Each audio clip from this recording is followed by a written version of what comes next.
السلام علیکم ورحمۃ اللہ وبرکاتہ۔ ناظرین کیسے ہیں آپ؟ امید ہے آپ خیر و عافیت سے ہوں گے انشاءاللہ عز و جل۔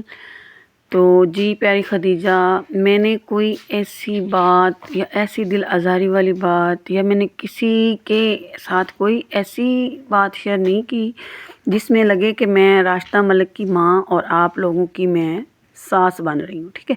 نہ ہی تو میں نے راشدہ ملک کی، یہ صرف راشدہ ملک کی والدین کا فرض نہیں ہے کہ وہ ان کے حق میں بولیں، بلکہ یہ ہمارے پورے جو سوشل میڈیا اگر گندگی کو پھیلا سکتا ہے تو سوشل میڈیا کو چاہیے کہ وہ کوئی اچھی بات بھی کہے۔ میں نے اس میں راشدہ ملک کی کوئی فیور نہیں لی، میں نے صرف اور صرف یہ کہا ہے کہ آپ خود بھی ان عظیم گناہوں سے بچیں۔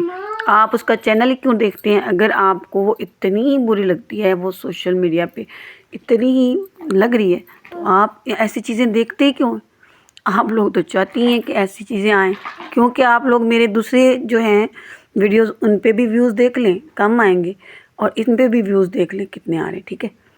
یعنی کہ پوری دنیا دیکھنا گند چاہتی ہے لیکن بنانے والوں کو بھی پسند نہیں کرتی، ٹھیک ہے؟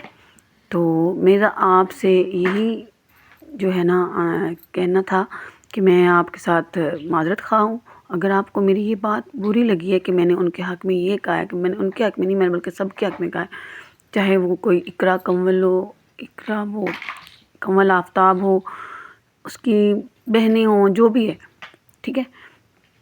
میں نے صرف ایک بندی کے بارے میں نہیں کہا، میں نے تمام سوشل میڈیا والوں کے بارے میں کہا ہے کہ آپ لوگوں کو کوئی بولنے کا مطلب ان کے اوپر ریئیکشن دینے سے کیا ملے گا، ٹھیک ہے؟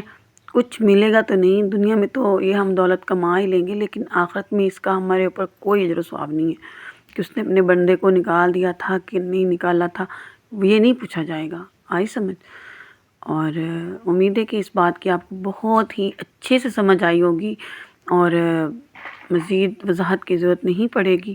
اور یہ راشدہ ملک ایک یوٹیوبر ہیں، ان کے ہسبینڈ وہ ان کے مطابق باہر گئے ہوئے ہیں، جو بھی ہے مجھے ان سے کوئی لینا دینا نہیں۔ میں نے بس یہ کہا ہے کہ جو بات ایک بندے کے اندر ہے اگر اس کو پھیلاؤ گے تو یہ غیبت ہے، یعنی اگر اس نے اپنے ہسبینڈ کے ساتھ برا کیا ہے اور اس کو آپ پھیلا رہے ہیں تو یہ غیبت ہے، اگر اس کے اندر یہ بات ہے ہی نہیں سرے سے تو یہ بہتان ہے، اور یہ دونوں جو ہیں بہتان عظیم دونوں ہیں، گناہ عظیم ہے، ٹھیک ہے؟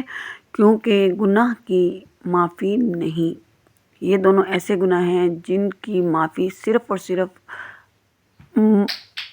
عباد اللہ ہی دے سکتے ہیں، یعنی اللہ کے بندے جو ہیں وہ معاف کریں گے تو ہی اللہ معاف کرے گا۔ اور یہ جو آپ غیبت کرتے ہیں اور یہ جو آپ لوگ بہتان باندھتے ہیں، یہ زنا سے بھی زیادہ بدکار ہے، گندا غلیظ گناہ ہے، زنا سے بھی گندا گناہ ہے غیبت کرنا کسی کی۔ جیسے حدیث مبارکہ کا مفہوم ہے کہ اگر کوئی یہ غیبت کرے تو ایسے ہے جیسے اس نے اپنے مردہ بھائی کا گوشت کھایا۔ استغفر اللہ، استغفر اللہ۔